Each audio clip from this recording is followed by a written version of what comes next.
I'm not going to lie to you. If Shai isn't your MVP favorite currently, I'll be honest with you. I'm going to convince you that he should be your MVP to start this 2025 year. The OKC Thunder, a team that's been steadily building something special, is no longer just that fun, young team with potential. I mean, they're still that young and fun team, but they're nowhere near the team that lost by 73 points in 2021 to the Memphis Grizzlies. It's crazy that now, just 3 years from that point, the OKC Thunder not only are now a team that's only lost 5 games to start this January, they've also now won 12 straight games, the longest winning streak to tie in franchise history dating back to 2012. And that team had Kevin Durant, James Harden, and Russell Westbrook.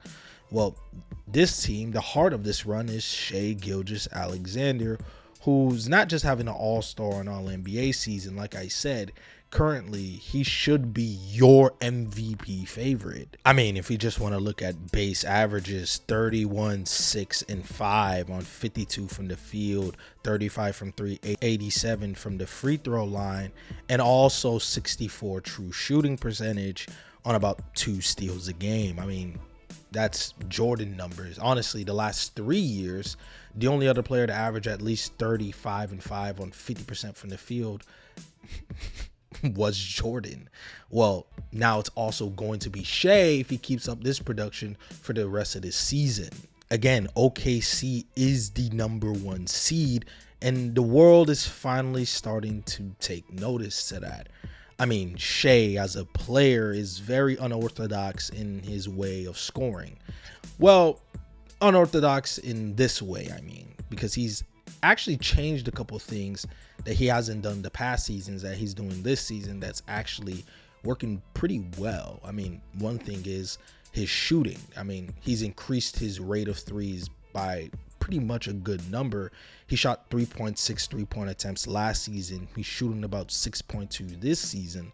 But what really is the key of what makes me excited about him increasing the 3-point rate is actually because his free throw rate hasn't really dropped by that much. I mean, last season he was going to the free throw line 8.7 times a game. That's now at 7.9. And the reason why I bring that up is because players like Shai, who's mainly slashers that get into the basket, and he still is, when they start increasing their rate of jump shots to now keep the defense honest, because how defenders are going to usually guard players like Shai is try to sag off, and to combat that, sometimes increasing your 3-point or mid-range rate, and that's what Shai is doing. Obviously, the simple math would be if you're shooting more threes and you're shooting more middies, that means you're going to go to the rim less, which means you're going to get less free throws.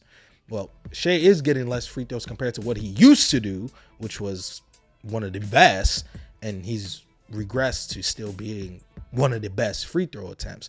I mean, look at De'Aaron Fox and look at Anthony Edwards this season, who's increased his 3-point rate, but his ability at drawing fouls has decreased mightily. Well, that hasn't really happened with Shai, and that's to a big testament to him, because being able to keep your free throw rate very high while also increasing your 3-point rate is something that should be applauded, because if he's still able to attack the rim less, but still able to draw more fouls and still finish at a pretty high clip, that just shows you how still his value at being a consistent scorer across the board should be something we mention when we're talking about one of the best scorers in the NBA. He's consistent every night. His team's going to give him the ball and just let him rock out every night. It's nothing to think about. Hey, get Shai the ball and he's going to get busy.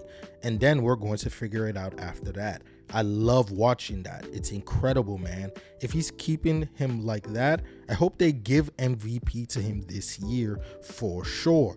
I feel like he should have won it last year, but he's playing out of his mind right now. That's what Anthony Edwards had to say after one of the recent games Shai had against the Minnesota Timberwolves, leading a 12-point comeback during that third quarter when he was absolutely sauteing the Minnesota Timberwolves, especially Naz Reid on this clip with this north to south movement and still drawing the foul to finish, because that's what makes Shai so great, is his smooth, methodical, I like to call him the smooth operator, at just being able to consistently drain and just put the pressure on defenses, at consistently putting the ball in the basket, at just getting to the rim at will. Shai might not be the fastest or strongest player on the court, but his change of pace and footwork are second to none. Honestly, some of the best we're ever going to see. He slithers through defenders like they're not even there, using Euro steps, spin moves, and body control to finish in traffic. I mean, look at this. Like, it just looks easy to him, but it's not. He makes it look easy when he's slithering between two defenders and finishing like nobody's there. And again, I brought it up, he's still able to drawing fouls at 7.9 attempts a game, pretty much 8 attempts a game, at almost 88% from the line. I mean, if defenders are that terrified of his first step, so they reach, they bump, and Shai, who's very good at drawing that contact and not only selling it, he's great at finishing those plays, and he's gonna consistently get and ones. And if it's not and ones, it's pretty much 2 points almost guaranteed. I mean, that's what Anthony Edwards said. It's pretty much 2 points every time when he has the ball, because it really is. And his weakest part of his offensive game is his playmaking, which, don't get me wrong, it's not bad or anything, because I feel like he's really leveled up as a playmaker over these past few seasons at finding teammates in spots where they can succeed consistently. I mean, I wouldn't say the label of a true floor general, because he still struggles in certain avenues as a passer, but he's made a lot of strides that using that pace that he does to be a great finisher and applying that to his passing ability at consistently finding guys for kickouts or finding guys in the role like Isaiah Hartenstein consistently to help them finish, even though him as a roller, those are question marks I have to say for an actual OKC video. Now, one of the biggest draws of the OKC team this year has been their defense. I mean, they've been the best defensive unit all year.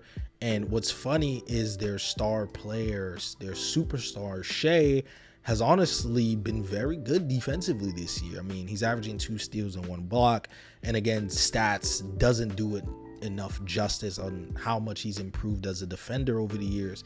His long arms, quick instincts, and commitment to play both sides of the ball have turned him into one of the most complete guards in the league. Defensively, he can shift his feet a little bit more compared to past seasons, but more so his help defense in the passing lanes and help and the nail is what's really the best attributes of what makes Shai a very good defender. I don't think he's going to get any All-NBA defensive nods, nor should he, but what he's done to help this defensive unit when Chet's been out, because this team's been 19-3 ever since Chet's been out, and defensively they've still managed to be very good because Chet is their best defender, but because of people like J-Dub, Isaiah Hartenstein, Caruso, Cason Wallace, and even Shai, this defense has been one of the best defensive units we have ever seen. Surprisingly, the numbers show it, and I talked about that in one of my recent videos. Now, I'm gonna dive into the advanced stats a little bit, and I know advanced stats, numbers, doesn't truly encapsulate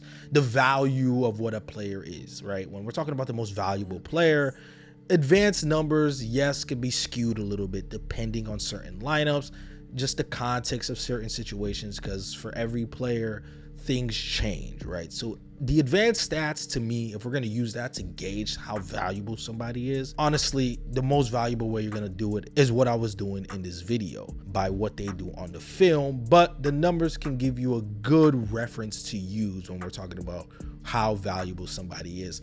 And man, do the numbers do Shai justice, especially this season. The OKC Thunder have the 7th best offense according to offensive rating in the NBA, 114.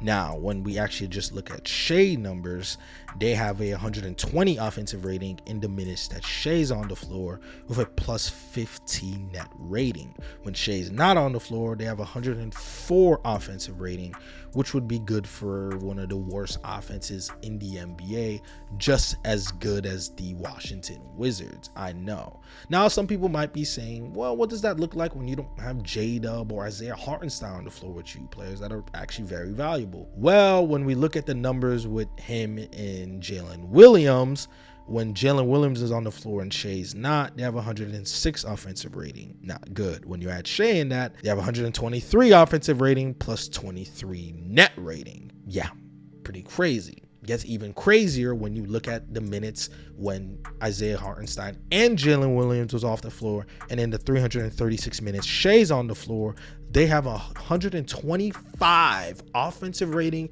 and a 24 net rating. Now, when you look at it when Shai's off the floor and those two players are on, they have 113 offensive rating.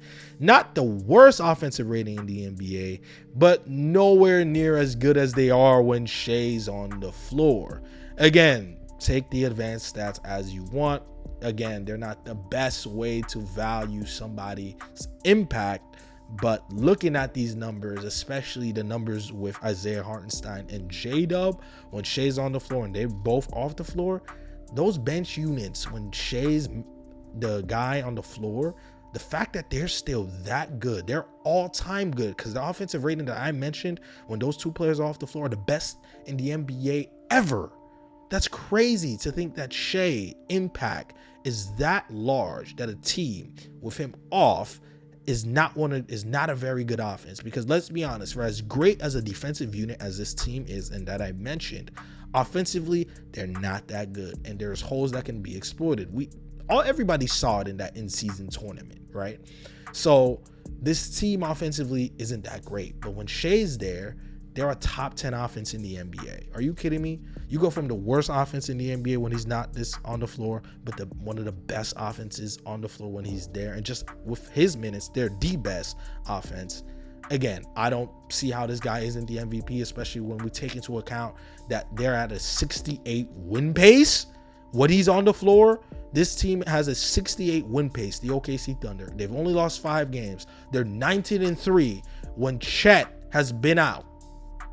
To me, the MVP in 2025 to start this year, if you had to name an MVP, this season has ended today, right? We have an unsuspected lockdown. We have to name an MVP. Shai should be your MVP. And right now, he's my MVP, which I think is and should be the right choice. But let me know down in the comment section below, do you guys think Shai is the MVP? And let me know down in the comment section below why you guys don't think he's the MVP, because I think it should be a healthy debate. If you don't think he's the MVP, you think it's either Jokic or Giannis, let me know that down in the comment section below. And happy New Year's to everybody else, because with this new year, more videos will be dropping more consistently. If you guys check my community tab, this was honestly one of my best years, even though I didn't upload any videos the entire year until November, which is insane. And that's all thanks to you guys. So I thank you guys very much for that. And more videos will be dropping, so make sure you guys stay tuned in. But with that, check out these 2 videos, and your boy Dream Hoops is out, man. Peace.